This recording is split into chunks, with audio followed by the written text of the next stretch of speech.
The year was 1882, and in the dusty frontier town of Redemption Creek, some names were spoken only in whispers. Tonight, one of those names had just walked through the batwing doors of the Silver Dollar Saloon, and every soul inside knew that dawn might not come for all of them.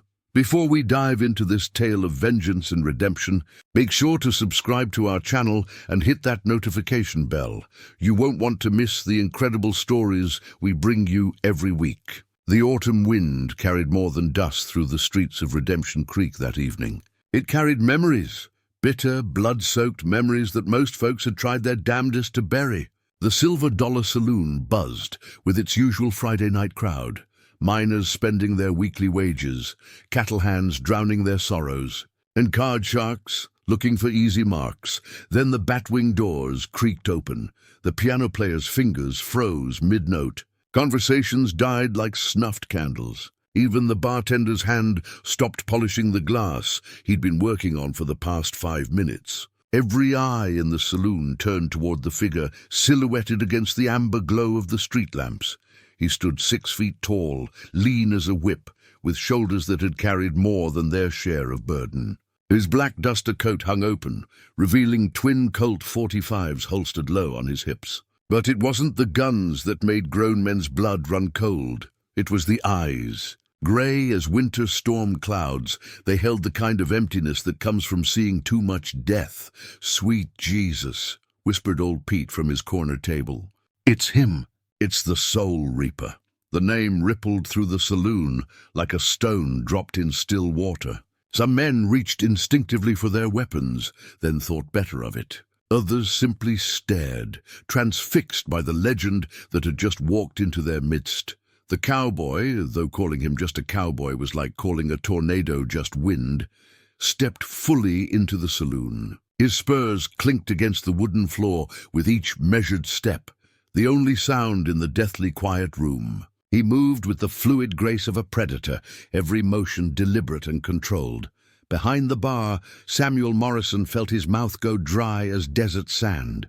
He'd been tending bar in Redemption Creek for 15 years, had seen his share of hard men and killers, but none had ever made his hands shake like they were shaking now. Because Samuel knew why the Soul Reaper had returned. They all knew the debt was coming due. "Whiskey," the Soul Reaper said, his voice barely above a whisper but carrying clearly through the silent saloon. "The good stuff." Samuel's hands trembled as he reached for the bottle of Kentucky bourbon he kept for special occasions, though he'd never imagined an occasion quite like this. The amber liquid sloshed as he poured, some of it missing the glass entirely. "Easy there, Sam," the Soul Reaper said, and there might have been the ghost of a smile at the corner of his mouth. "I'm not here for you."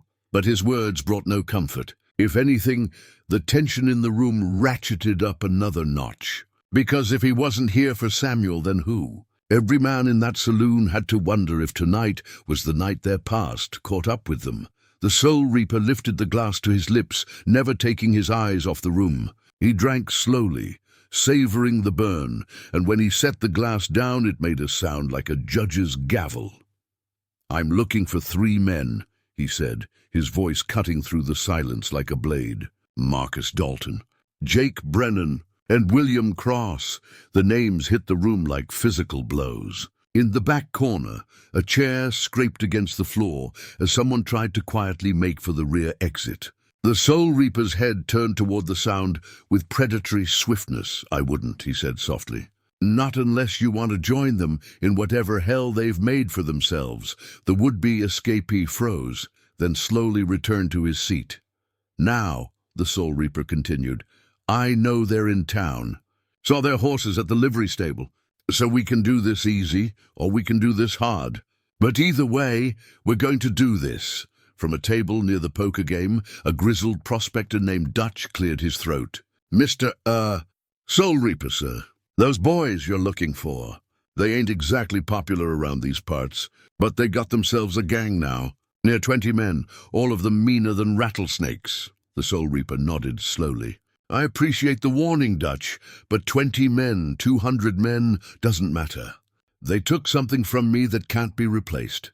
And now it's time to balance the books." He finished his whiskey and placed a silver dollar on the bar, more than enough to cover the drink and then some. "Keep the change, Sam. Consider it payment for the show." As he turned to leave, the saloon remained frozen in tableau. No one moved, no one spoke, no one even seemed to breathe. The Soul Reaper paused at the doors and looked back over his shoulder. "Oh, and gentlemen, you might want to find somewhere else to drink tonight. Things are about to get biblical." The bat-wing doors swung shut behind him, and for a long moment the saloon remained silent as a tomb. Then all at once chaos erupted. Men scrambled for the exits, chairs overturned, and voices rose in panicked conversation. But Samuel Morrison just stood behind his bar, staring at the silver dollar on the scarred wood surface, and remembered another night 5 years ago when the world had burned and good men had died. He remembered the screams, the smell of smoke, and the sight of a young cowboy cradling something precious in his arms, while tears carved clean tracks through the soot on his face.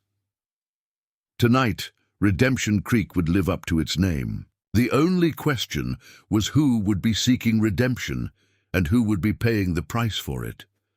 5 years earlier, the man known as the Soul Reaper had been called by a different name, Thomas McKenna. He'd been a different man then, younger, softer around the edges, with hope still burning bright in his chest like a warm hearth fire. He'd had a small ranch outside of town, nothing fancy, but enough to make an honest living. More importantly, he'd had Sarah. Sarah McKenna had been the kind of woman who could gentle a wild horse with a whisper and make even the hardest men tip their hats in respect. She had hair like spun gold and eyes the color of summer sky, but it was her laugh that had captured Thomas's heart, bright and musical, like water running over stones. They'd been married just 6 months when Marcus Dalton and his gang rode into their lives like a plague of locusts. Dalton was a different breed of outlaw, not content with simple robbery or cattle rustling. He took pleasure in the suffering of others. He and his men had been terrorizing the territory for months, leaving a trail of burned homesteads and broken families in their wake. The law seemed powerless to stop them, and the few brave souls who'd tried to stand up to Dalton had ended up in shallow graves. Thomas had thought his ranch was too small, too remote to attract Dalton's attention. He'd been wrong. They came on a Tuesday evening in late September, when the air was crisp with the promise of winter, and Sarah was humming while she prepared supper. Thomas had been in the barn, tending to a mare that was due to foal, when he heard the thunder of hoofbeats. By the time he reached the house, it was already too late. Dalton and his men had surrounded the cabin, their faces twisted with cruel anticipation. Marcus Dalton himself sat his horse like a king, surveying his domain, a big man with dead eyes and a smile that belonged in nightmares. "Well, well," Dalton had called out when he saw Thomas emerge from the barn. "The man of the house finally shows himself. We were just getting acquainted with your lovely wife." Through the cabin window, Thomas could see Sarah pressed against the far wall, her face pale with terror. Jake Brennan, Dalton's right-hand man, stood near her with his hand resting on his gun butt, grinning like a wolf. "What do you want?" Thomas had asked, his own hand moving instinctively toward his sidearm. Now," Dalton said, wagging a finger like a schoolmaster correcting a child. "No need for unpleasantness. We're just simple businessmen, looking to collect what's owed to us. I don't owe you anything." "Oh, but you do," William Cross spoke up from his position near the corral. Cross was the brains of the operation, a former banker who turned to outlawry when his embezzlement was discovered. "You see, this here's our territory now, and everyone in our territory pays taxes. Call it protection money." "Protection from what?" Thomas demanded. Dalton's smile widened. "Why, from us, of course." The negotiation, if it could be called that, had lasted less than 5 minutes. Dalton wanted half of everything Thomas owned, half his cattle, half his money, half his land. And if Thomas refused, well, accidents happened to folks who didn't pay their taxes. Thomas had looked at his wife's terrified face through the window and made the only choice he could. He agreed to pay, but agreeing and actually paying were two different things. Thomas McKenna was an honest man, but he wasn't a fool. He knew that paying Dalton once would only invite more demands, higher prices, until there was nothing left.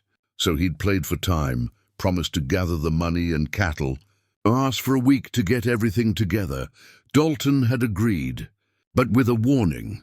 If Thomas tried to run, or if he went to the law, Sarah would pay the price. For 6 days, Thomas had wrestled with his options. He could gather what money he had and flee with Sarah, but Dalton's reach was long and his memory longer. He could go to the sheriff, but Sheriff Coleman was old and weak, with only 2 deputies to cover the entire territory. He could try to fight, but what chance did one man have against 20? In the end, the choice was taken away from him. On the 7th night, Thomas had been in town, trying to scrape together enough money to satisfy Dalton's demands, when he saw the orange glow on the horizon. His blood had turned to ice in his veins as he realized what he was seeing. His ranch was burning. He'd ridden harder than he'd ever ridden in his life, his horse's hooves eating up the miles, while his heart hammered against his ribs like a caged bird. But even as he rode, he knew he was too late. The glow was too bright, too widespread. Whatever was happening at his ranch, it was already over. He'd found Sarah in the ruins of their bedroom, her body broken and still. The animals had been slaughtered. The barn burned to the ground, everything they'd built together reduced to ash and memory. And nailed to the charred remains of their front door was a note in Dalton's crude handwriting.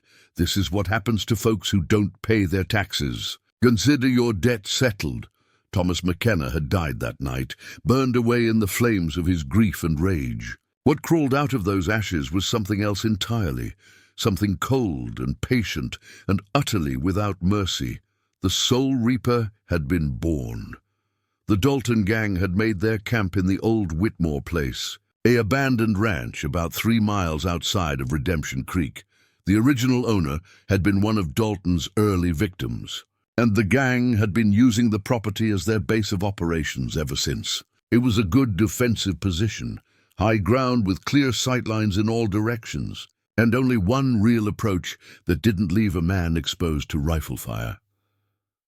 The Soul Reaper studied the layout from a ridge overlooking the ranch, his spyglass revealing every detail of the gang's setup. They'd grown comfortable over the years, confident in their numbers and reputation.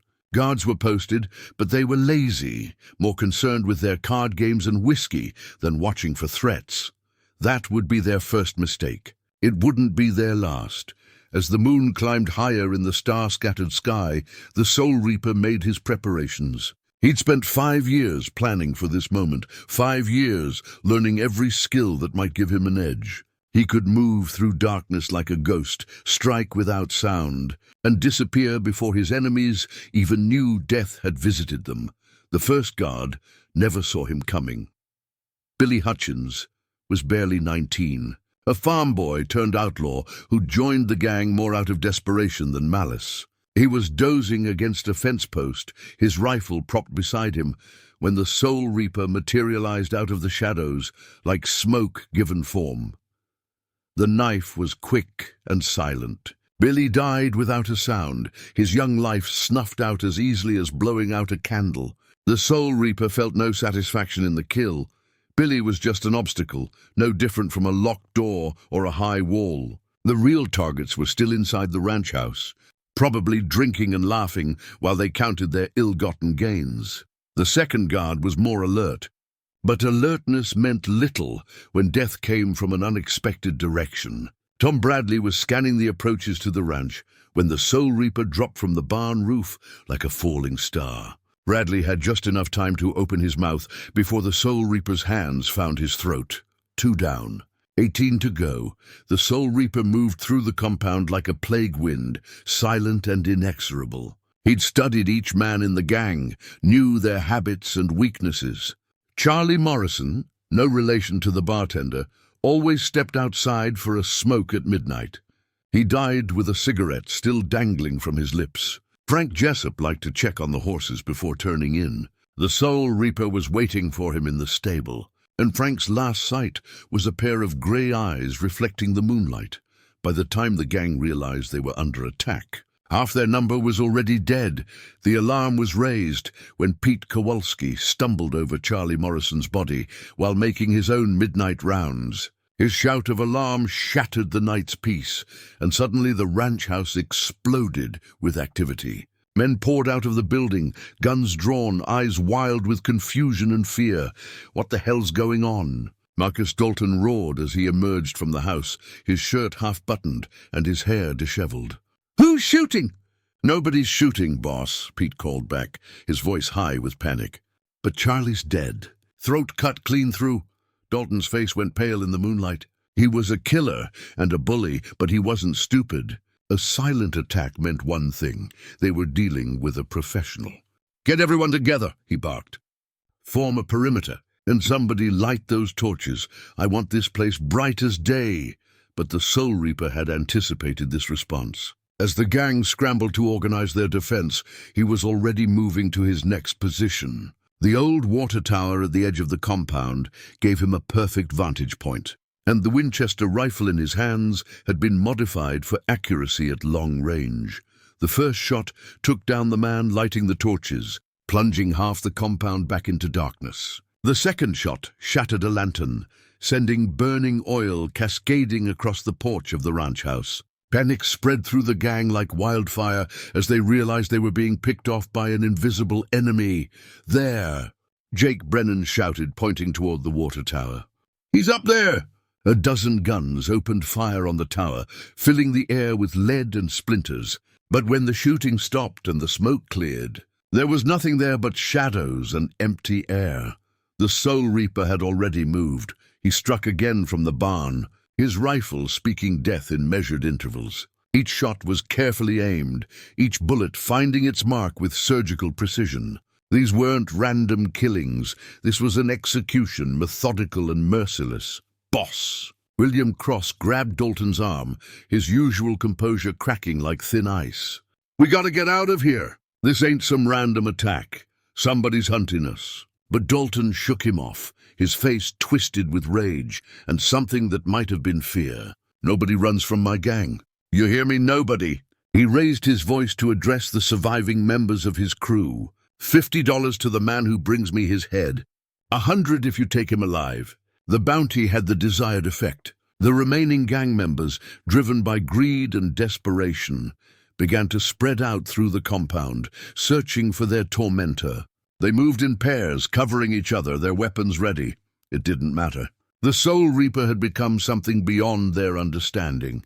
Not just a man with a gun, but the physical manifestation of justice itself. He struck from the shadows and vanished like smoke, always one step ahead of their clumsy attempts to corner him. By dawn, only 3 men remained alive in the compound: Marcus Dalton, Jake Brennan, and William Cross.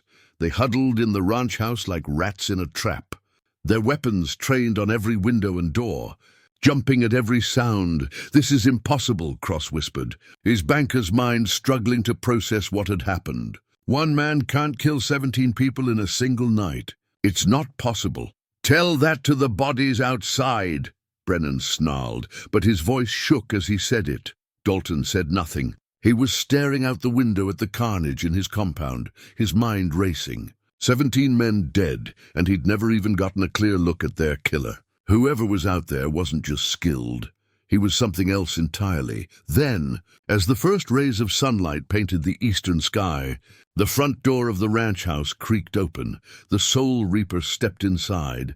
He stood in the doorway like an avenging angel, his black duster coat stirring in the morning breeze. The gray light of dawn filtered through the windows, casting long shadows across the room and highlighting the cold determination in his eyes. In his right hand, he held a Colt .45, the barrel still warm from the night's work. "Hello, Marcus," he said, his voice as calm as if he were commenting on the weather. "It's been a long time." Dalton's face went through a series of expressions: confusion, recognition, and finally a dawning horror that made his skin go pale as parchment. "Thomas McKenna," he breathed. But you're supposed to be dead." "I am dead," the Soul Reaper replied. You killed me 5 years ago when you murdered my wife. What's standing here now is just the part of me that couldn't rest until justice was served.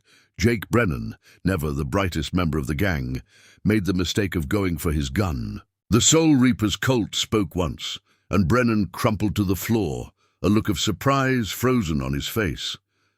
"That was for Sarah," the Soul Reaper said, his voice still eerily calm. "She was afraid of you, Jake. I could see it in her eyes that last day."